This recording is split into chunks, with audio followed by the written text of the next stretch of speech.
This is ChestertonRadio.com.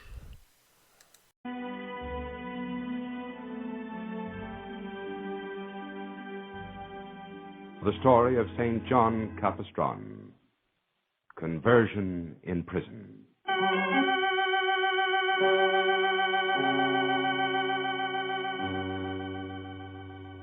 St. John Capistrano was born and grew to maturity during a period when the Christian world was torn asunder, and the papal supremacy and authority, which had stood for centuries, was threatened with disaster by the enemies of the Church.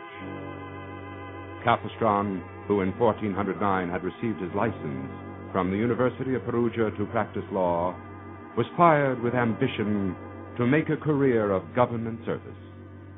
Bianca, I have great news. I've been offered a position of consular at the royal court in Naples. Oh, John, I'm so happy for you. Of course, the friendship of my family and King Ladislaus may have been responsible, but... No, it had very little to do with it. Everyone knows you made a brilliant record at Perugia. The king is very lucky to have you as a counselor. King Ladislaus has a driving ambition to become king of Italy. In time, he may become the emperor. And I will be the wife of John Capistrano, the emperor's right hand. Bianca, that's another thing I came to see you about. Perhaps it would be best to postpone our marriage. Oh. I'd like to have my doctorate in law as soon as possible, and that'll take a great deal of money. But would not my dowry... No, absolutely not. I wouldn't think of using a cent of the dowry. I must make my own way. But you don't need the doctorate to practice law, do you? Well, no, I don't, but it's a great honor. It gives one position. Would it take long to earn it? Only a few years. But in Naples, you'll be so far away. I'll come to see you. And I'll write to you. I'll be a few steps up the ladder in a much better position to marry and give you the things in life you deserve. I'll be waiting for you here in San Valentino. Thank you, Bianca. You're so understanding. Now I'll have to hurry. I must arrange to be in Naples by the end of the week.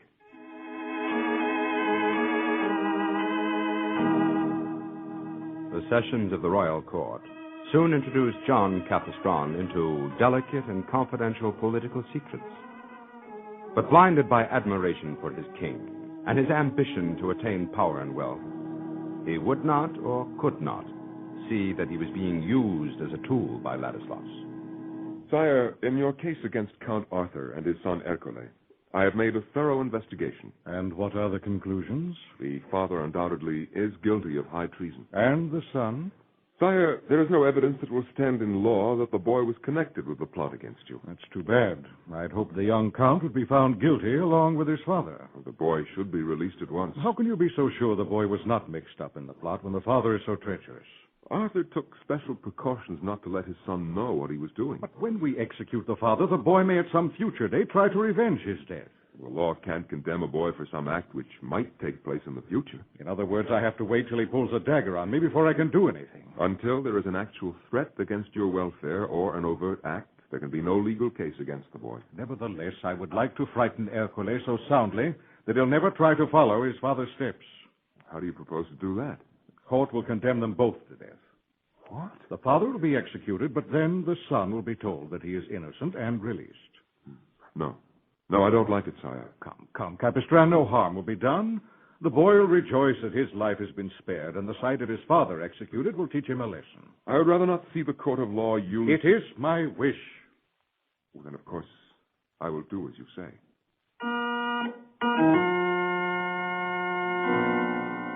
On February 14, 1410, Count Arthur was executed in the presence of his son. A few weeks later, King Ladislaus received John in his private chambers. John, what's the trouble? You look ill. I've just come from the hospital. Well, then you must return. Sire, it was not I who was ill. No, then what were you doing? Sire, I went there to see Ercole. He is dead. Then I'll not have to worry about him revenging his father. I feel as if I were responsible for his death. Nonsense. It was a mistake to force him to witness the execution of his father. He had a stroke the day after and never recovered. Well, it's done. Forget about it. That will not be easy, But you will try. Now, I've called you here to tell you I'm advancing my army into Florentine territory. But the Council of Cardinals is meeting at Pisa to see if they can end the schism within the church. Exactly. Any movement of troops on your part will wreck the council. That is my objective. But, sire, this situation where two popes try to rule is intolerable. The people want peace. Ecclesiastical peace does not fit my plans.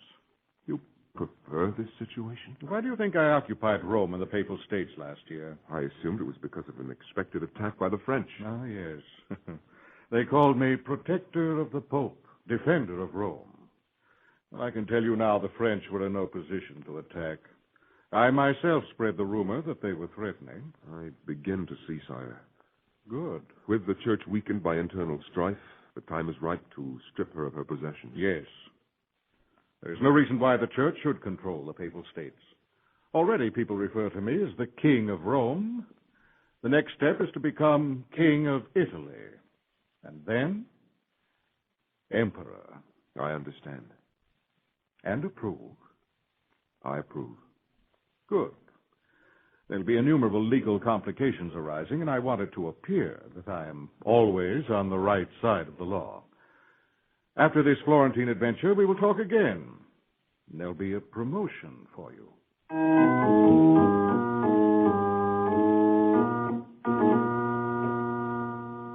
When Ladislaus moved into Florentine territory, he found the people prepared to meet him, and he withdrew. The council met and deposed both popes and elected Alexander V. But far from attaining unity, the church found itself with three popes. Ladislaus supported the Roman pope, but Louis of Anjou now marched to Rome, defeated Ladislaus, and put the Pisan pope, John XXIII, on the throne. Pope John stripped Ladislaus of his dominion over Naples and then excommunicated him. However, Louis of Anjou now suffered reverses. Provisions failed, his soldiers deserted, and went over to the enemy. John, I'm about to sign a peace treaty with Pope John, and I want you to check it. Treaty with Pope John? But he was put in Rome by force of arms. And I've reached the conclusion that he is the rightful pope elected by divine inspiration. Then you will withdraw your support from the Roman pontiff? What will become of him? He'll have to look out for himself. Sire, I would suggest that you permit the church to settle their internal affairs. Accept the decisions of the council. That's not the kind of advice I expect from my legal advisors. The pope is perfectly willing to make the treaty. What will be your reward? 4 cities in the Papal States as security for the 220,000 florins I've advanced him. And you'll be pleased to know that your old university town of Perugia is included. How would you like to go back there? I would welcome it very much. Then you will go. The captain of the city, whom I've just appointed, has asked that you be the judge of Perugia. Thank you, sire, for your confidence. A strong hand will be needed after the recent disturbances. Sire, something more will be needed if the judge of Perugia is to administer justice. And what is that? A free hand, as well as a strong.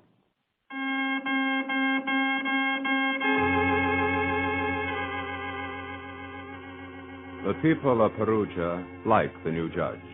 He was strict, but impartial and courageous, and kind to the poor. Capestrano was aware of the plans of Ladislaus, now forging ahead to dominate all Italy. Soon, Ladislaus betrayed his confederate, Pope John XXIII, by invading the Papal States and forcing the Pope and his cardinals to flee to Florence for protection. Then suddenly, Ladislaus died. There was no fit successor, and troubles began at once. The captain fled from Perugia, and the people themselves elected Judge Capestrano to take his place. Oh, John, it was a beautiful wedding. The people, the music, the gifts. Yes, Bianca, it was a beautiful wedding. What is it, John? You seem so preoccupied. On this, our wedding night? No, dear, it's nothing. Share your thoughts with me. I'm judge and captain of an important city. But you're not satisfied. I was loyal to my king. But there were times when I did things against my nature. Unfair things, you mean? And unjust. especially against the church, which needs unity. But now that the king's dead, you may be able to make amends. Yes, perhaps I can. I would like to go on with the law to study and attain my doctorate. And you will. Bianca, you've waited a long time for this wedding. But now that I'm married to you, it seems such a short time. My dear, could you understand if I left you now tonight and returned to Perugia? Left me? John? Yes, before our marriage is consummated. Please try to understand. It's a feeling I have that I should wait. Perhaps you're trying to say that we've waited too long. I don't know. It's that I want to be absolutely fair to you. To know what this inner feeling is before I come to you as your husband. Then you must go, John. Come to me when you're sure.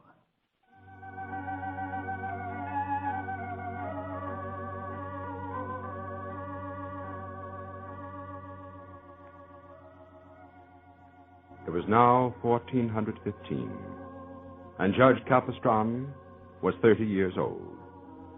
The schism within the church still existed, and the rival and ambitious kings and lords continued to use the schism to advance their own power. As Capestrano was about to depart for his native city on an important visit, a high official was ushered into the room where Capestrano was packing his trunk. Roberto? John, I come in haste from the meeting of citizens. Malatesta of Rimini is preparing to seize Perugia. Oh, yes, since the Council of Constance has deposed Pope John, he no doubt thinks the time is right to invade. You must stop him. Oh, no. I'm packing to go to Capistrano and raise the money for my doctorate of laws. John, you're the only man who can influence the Count.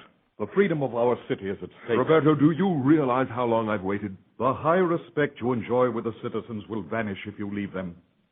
And if Perugia falls to Malatesta, you will no longer be a judge. I don't seem to have much choice.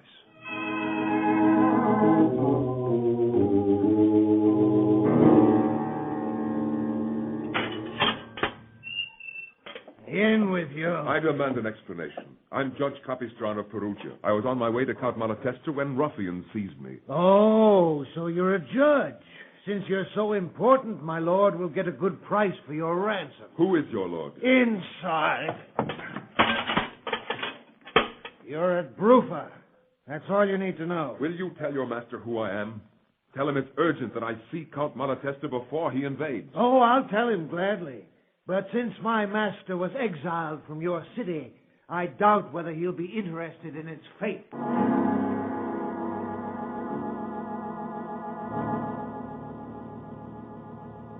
Convinced his life was in danger, Capestrano planned an escape.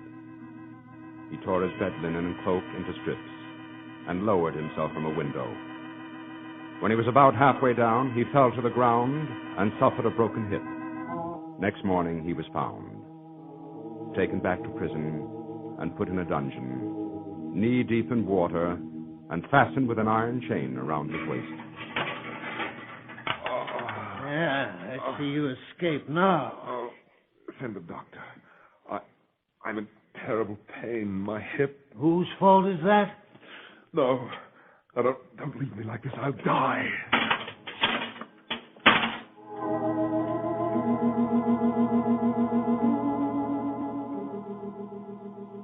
After 3 days of terrible pain, his strength left him, and he fell into a faint. Suddenly he was awakened.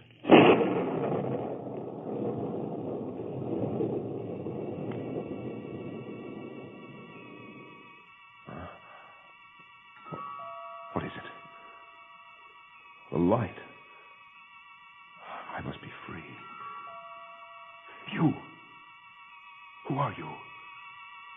If you are real, the name of heaven speaks to me. Oh, no. No, you're not real. I'm going insane. Get out of here! Wait.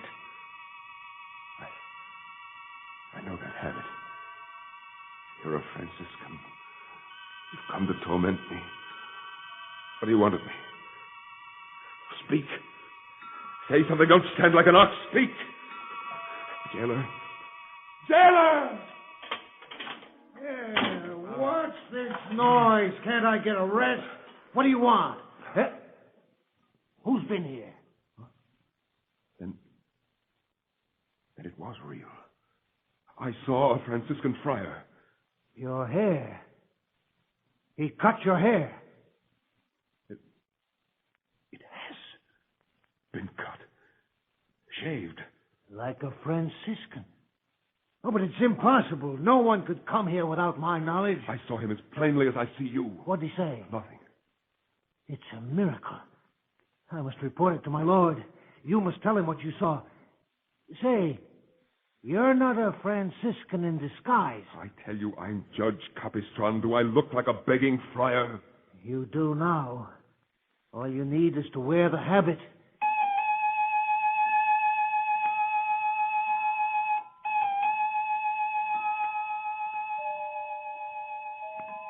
John's treatment became milder. He was given medical attention. But it seemed that the world outside had forgotten him. Now he had time for contemplation of the seeming miracle of his close-cropped hair. He regarded the visitation as an unmistakable hint that he should become a Franciscan. But the very idea made him shudder. Already the jailer was regarding John as a Franciscan. Oh, good morning, Father. Will you please not call me that? Oh, very well. But why does it upset you so? I'm not upset.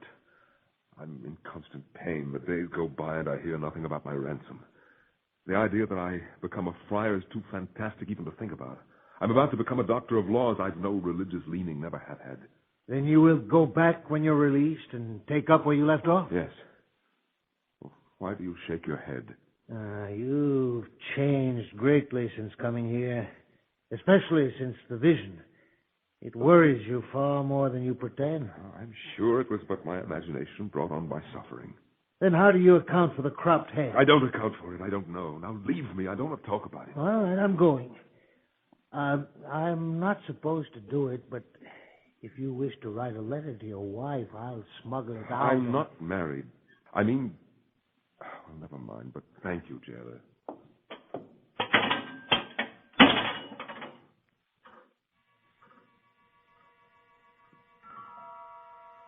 John Capistrano. Who is it?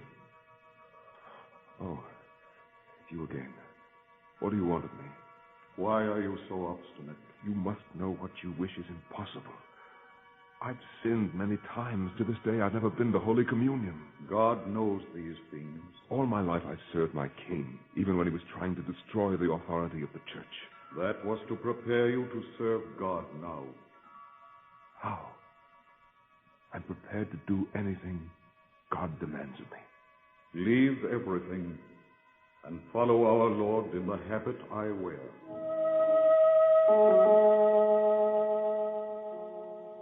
Jailer, will you get me brown cloth such as the Franciscans wear, and needle and thread?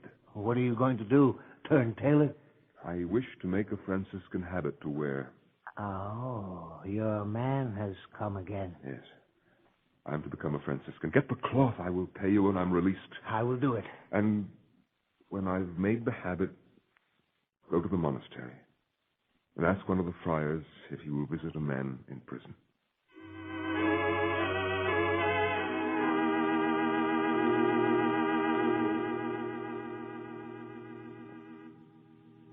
This way, Father. My eyes are not used to the dimness. Over here, Father. Ah.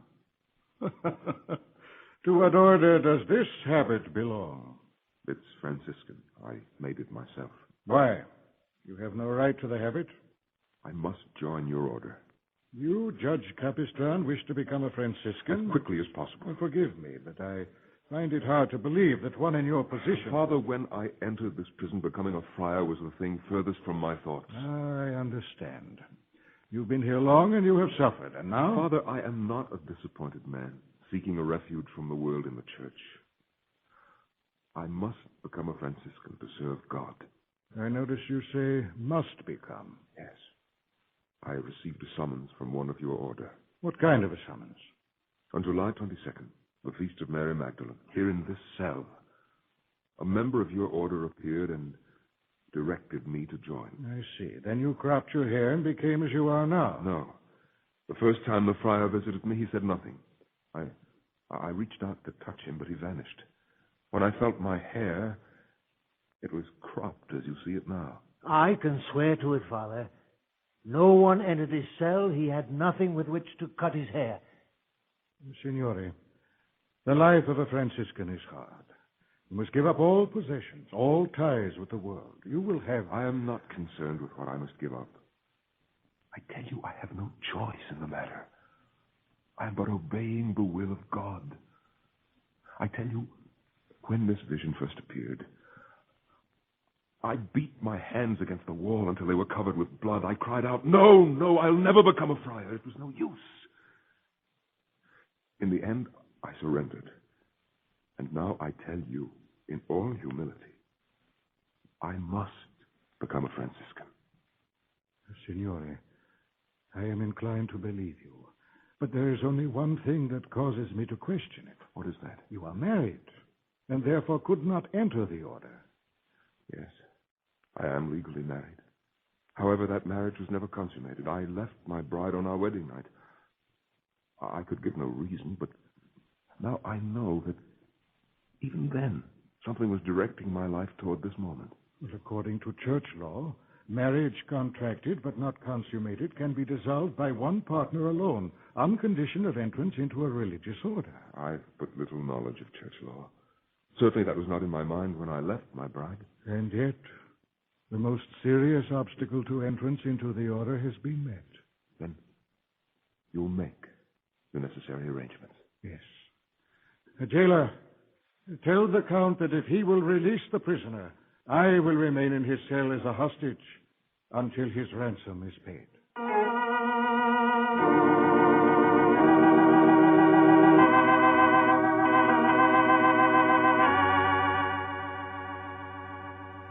The ransom was soon paid.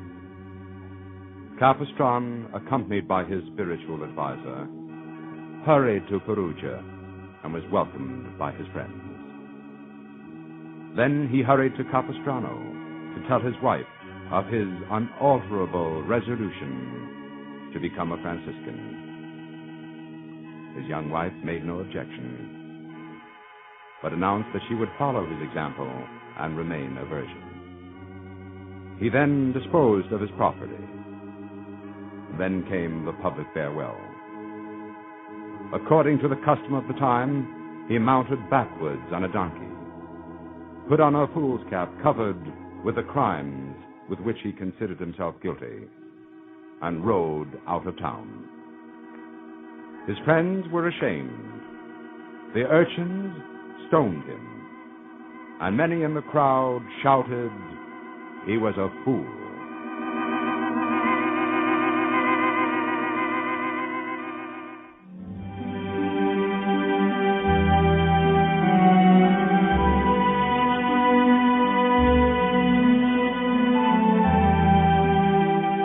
Needs the comfort and inspiration of religious faith, for it is faith which helps hold our families together, builds moral and spiritual character.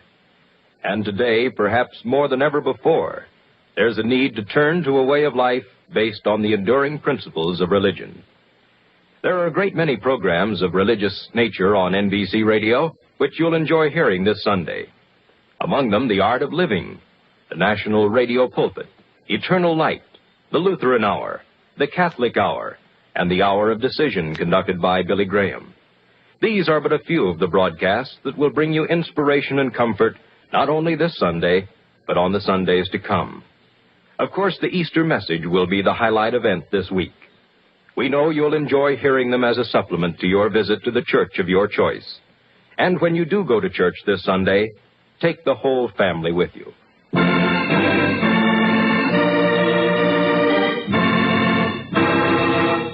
This is Chesterton Radio, your home for podcasts of works by G.K. Chesterton, plus drama, comedy, mystery, science fiction, big bands, and much more. The soundtrack to your Chesterton day at chestertonradio.com.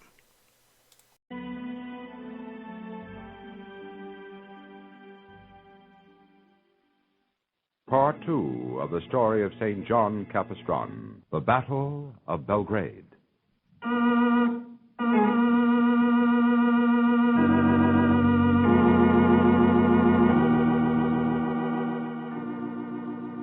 When John Capistrano was ordained, shortly after his miraculous conversion while in prison, he at once took up a fight against the enemies who were attacking the unity of the Church. During the next 30 years, on fire with the spirit of St. Francis, he converted thousands by his preaching and was in great demand by the city, state, and national rulers. In 1451, Emperor Frederick III begged the Holy Father to send Capestrano to help put a check on the scandalous advances of the heretical Hussites. At that time, Capestrano was preaching in Olmutz in Moravia. And I say to you, kings and rulers of people, earthly power and greatness is but a passing shadow, an exaggeration of man's concept of himself. O Caesar, where is your glory now? Where are your triumphs? Where your wealth? Nero, where is your cruelty now? All these are gone, humbled in eternal damnation in the cavern of the devil.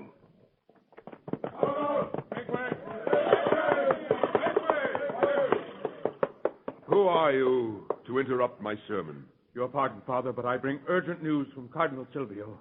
Wait for me, messenger. Whatever this is, I'll answer after I've finished my sermon.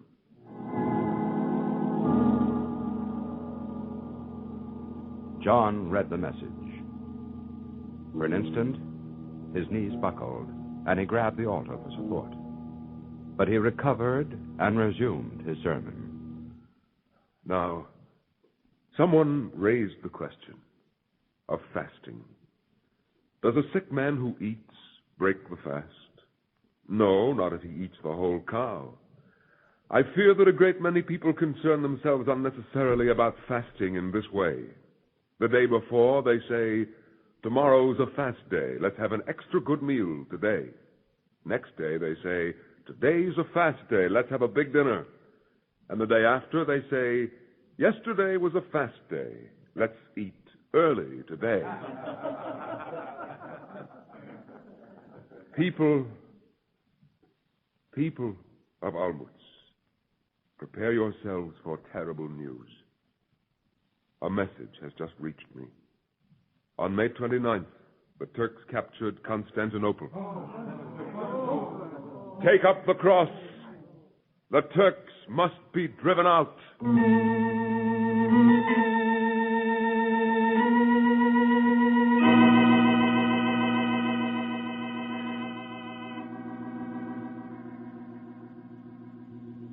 Capestrano hurried to Krakow, and at the wedding feast of the Polish king, he urged him and all the guests to take up the cross of the crusade. In a letter to the Pope, he pointed the need for immediate action.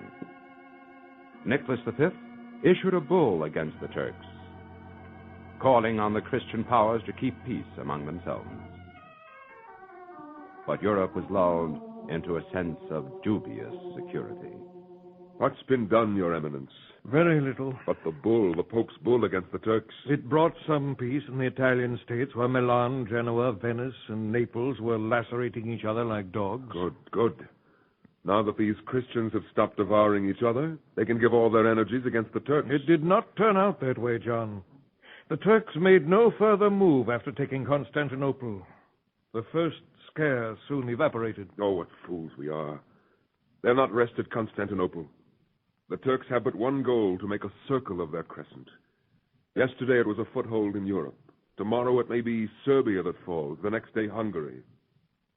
And once Hungary falls, all Europe lies open, even Italy and Rome. Yes.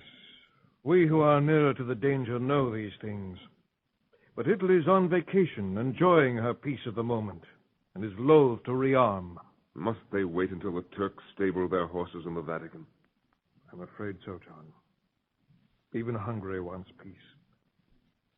As for Italy, I hardly dare tell you this. You speak. Venice and Genoa have concluded a treaty of peace with the Turks.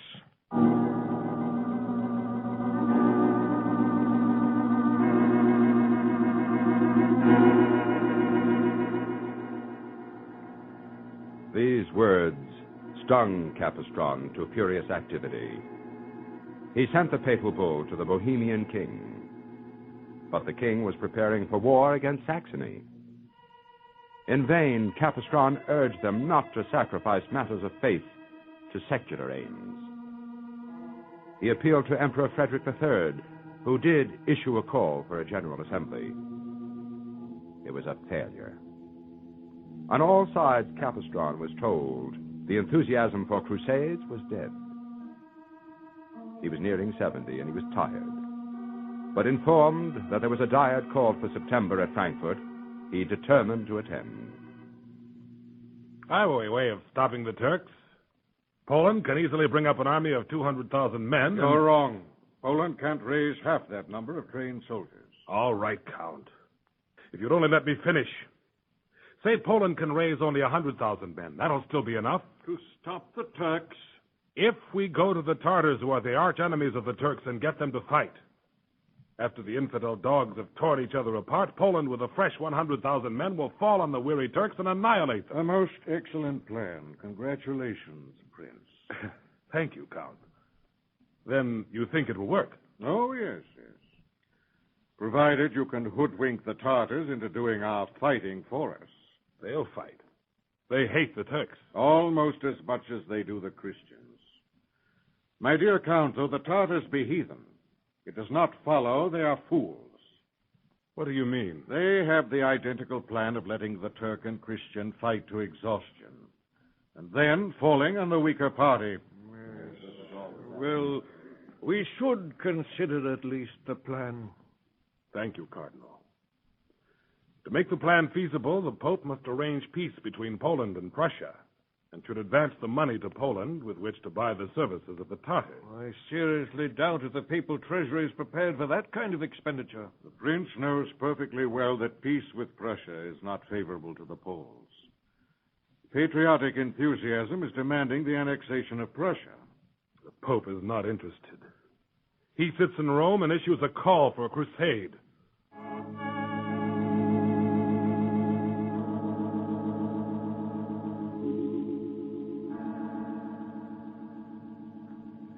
There was much talk of the crusade, much blaming of the Pope. But what planning there was done in secret. Capestrano thundered in the pulpit to arouse the people to take up the cross, and learned about the meeting from the cardinal. What was decided, Your Eminence? While at the Diet, news came that the Turks have invaded Serbia with 40,000 men. That does not come as a surprise. They'll advance along the Danube, which leads to the heart of Hungary, unless they can be stopped at Belgrade. The ambassador reported that unless Germany helped with 70,000 foot soldiers very quickly, Hungary would have to sign a peace pact with the Turks. Do they get the troops? The Diet granted 12,000 cavalry and 30,000 infantry. Oh, it is not enough. But when will they be in the field? The details have been postponed to the next Diet. Postponed? Until when? The Diet will meet in February. Oh, Lord God of hosts. How long must I wait before I can make these rulers understand their peril? The military estimates it will be August before effective help can come from Germany. We have blundered. I have blundered. Publicly, I've defended the Pope. But I say to you, it was a mistake to send a mere copy of his bull. It should have been an original document with an official seal. Our legate should have been of higher rank. Rome has been slow in responding my requests. Your Eminence, many talk as if this Diet had done great things. Well, it did accomplish something, and if we are but... With all due respect to your position, I think very little, next to nothing, has been done. John. I must speak no matter what the penalty. I am writing direct to Rome, and I shall say, if Hungary makes peace with the Sultan, woe to thee, Italy, woe to thee, Rome. I will urge with all the power I command that the Pope do his utmost to have German troops in Hungary by May at the latest, not August. Go to Rome yourself, John. Ah, no. Tomorrow, I go to Hungary to prevent a hasty agreement with the Turks.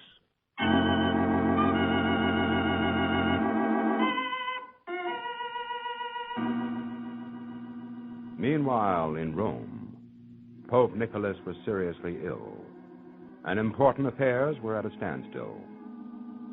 Capestrano's superiors of the Franciscan order were begging him to return because his leadership was needed badly. As he turned these petitions aside, he felt he would never again see Italy.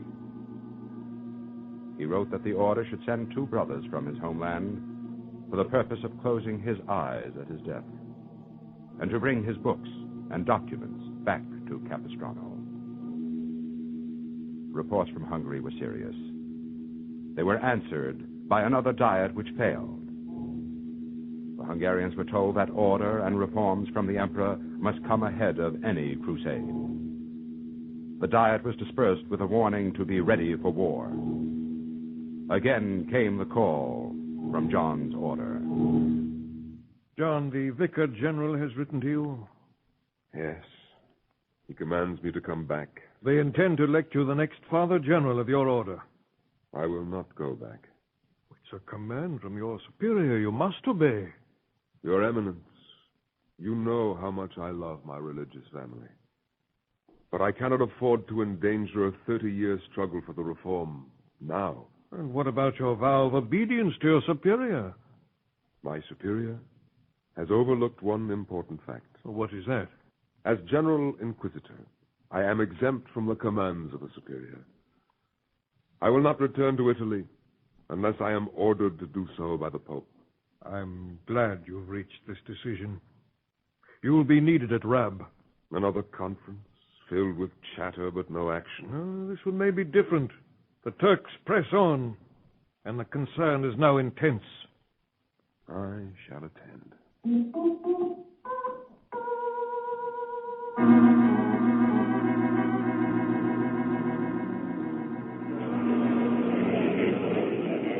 Attention!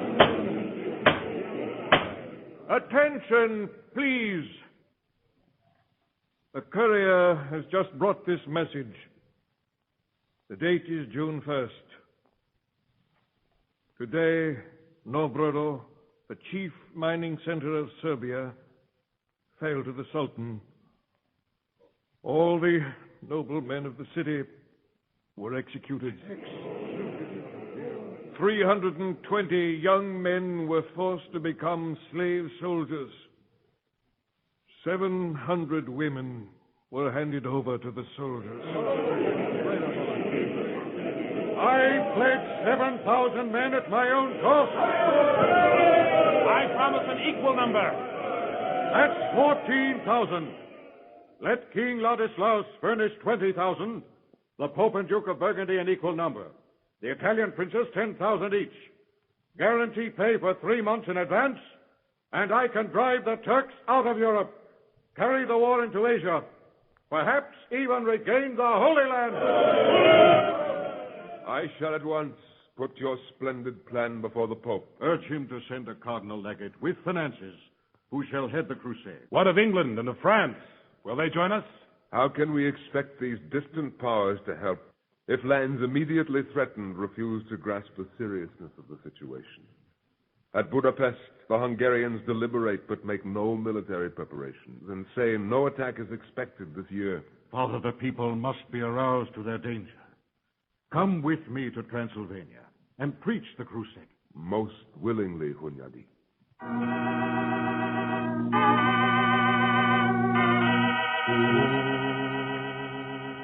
In Transylvania, Capestrano preached the crusade, but at the same time had to deal with a schismatic clergy who blunted his effect with the people. Capestrano sent a letter to all Catholic barons, urging them to offer an ultimatum to the schismatic clergy, either to accept the Roman Catholic Church or leave the country. But the barons were unwilling. They said that if they ordered mass conversion, they would have to provide Catholic churches, schools, and clergy. Then suddenly, Capestrano was ordered to Budapest. I was ordered here to meet the legate. I am Cardinal John Carvajal, legate to Germany and Hungary. My order from the Pope was to get in touch with John Capistrano at once.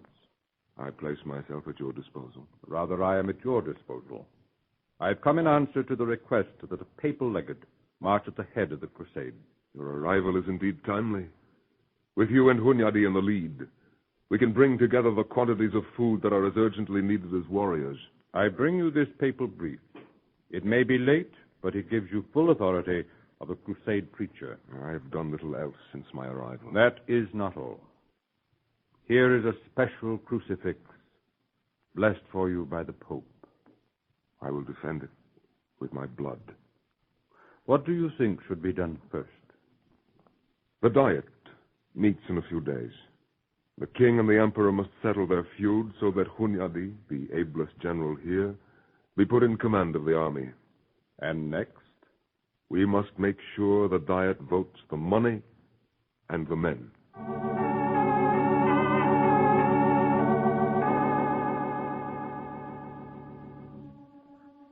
Well, John, the Diet was reluctant, but they voted the funds. Each 100 citizens must furnish 10 horsemen and 2 foot soldiers. Who will command? That was not settled. What? How long will they delay? It is the general opinion that nothing can be done before August, when the new harvest will be ready.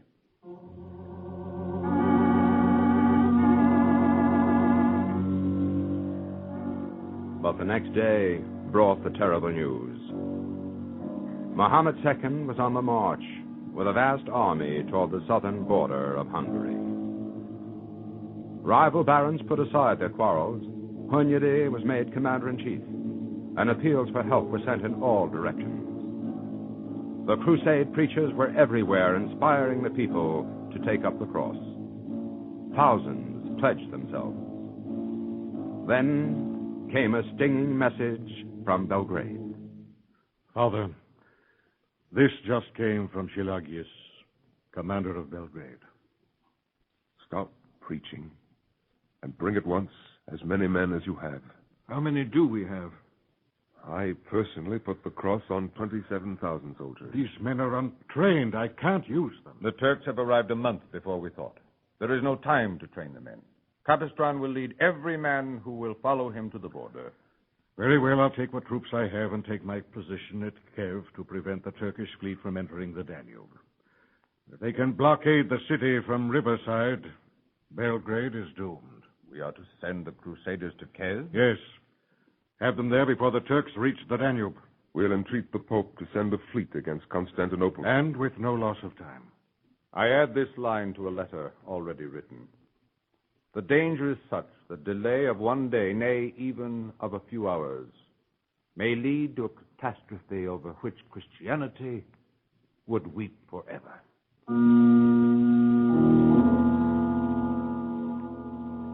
We can't wait longer for men to arrive. We must go with what we have. But only a few thousand when you expected tens of thousands. Capestrano, I can't understand you. 2 days ago you were depressed because of the numbers. Now you act as if you're leading the most powerful army in Christendom. I am. But the size of your army's changed but little. What's come over you? A vision. Last night, as I said prayers for the dead, I saw an arrow fall from heaven to the altar. Written in gold was a message. What message? It read, "Fear not, John. Go down quickly. In the power of my name and of the Holy Cross, thou wilt conquer the Turks." June 22nd. The Sultan's only 4 days south of the Danube. July 3rd. The Turkish fleet has already occupied the Danube. It controls all passes into Hungary below Belgrade. Today we expect the siege to begin. Hunyadi fights daily outside the walls against the Turks. But what can he do without assistance? Never before have the Turks put such a large force into action. July 7th.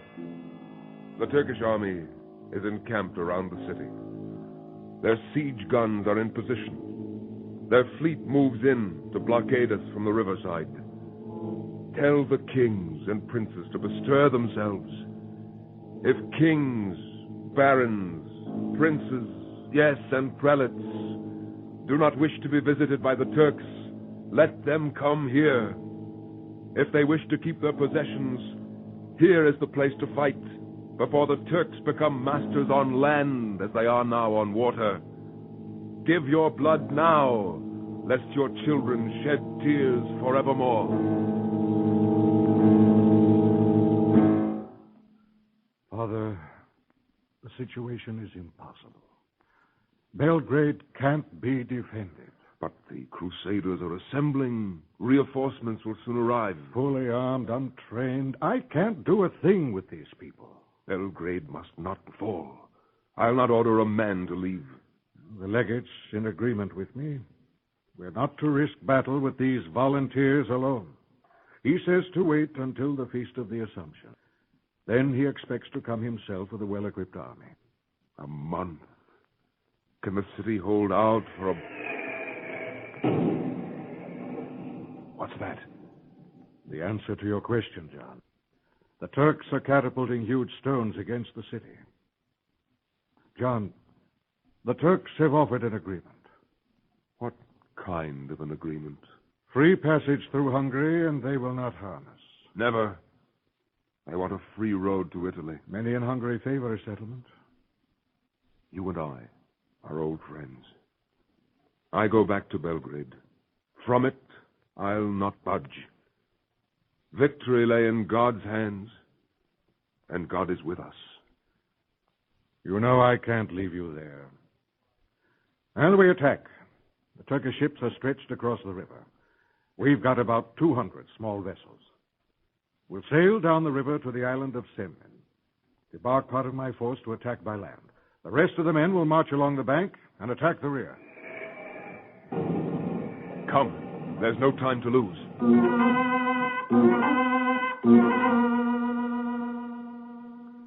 In the dark of the night, the Crusaders' ships floated down the river. Many ships were loaded with sand, and then were released in the swift current. They crashed the Turks' ships, causing serious damage and great confusion.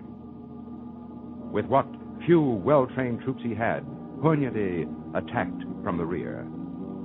High on the right shore, visible to all, stood Capestrano, waving a banner of the cross. In the lulls of battle, weary Crusaders could hear his ringing voice, calling on them to fight on in the name of Jesus. And men responded so valiantly that the battle ended in 5 hours. The power of the Turkish fleet was broken. The way cleared for reinforcements to enter Belgrade. This proved to be the turning point. For later, when the land army attacked, the Turks found the defenses strengthened and were forced to retreat. Less than 3 weeks after the victory, Capestrano was dead from the pestilence caused by the unburied dead in the service of humanity.